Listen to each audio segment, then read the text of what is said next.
Jedan od pisaca je tvrdio da je most čovjek sa lijevom nogom na jednoj, a sa desnom nogom na drugoj strani obale. Ovdje se nalazimo pored jednog od najstarijih mostova u Crnoj Gori, to je most, Brezovački most. To je u Malom Brezoviku kameni stari most koji odolijeva još po Bješnjeloj Zeti kad nadođe.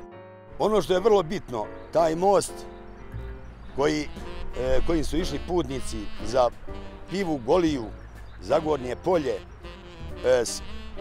inspirisao je određene ljude, među prvima Vita Nikolića koji je otprilike odbolovao i ovaj most i Brezovačke topole i Grudobolju u kojoj je u Brezoviku napisao svoje najbolje pjesme.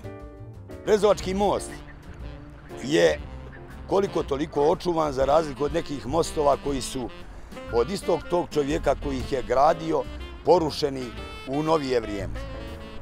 Brezovački most pomalo dežura kao jedan svjedok jednog vremena. Do juče je bila džada najobičnija ovdje i ta džada je odvela Vita Nikolića u prvu svoju knjigu koja se zove Drumovanje.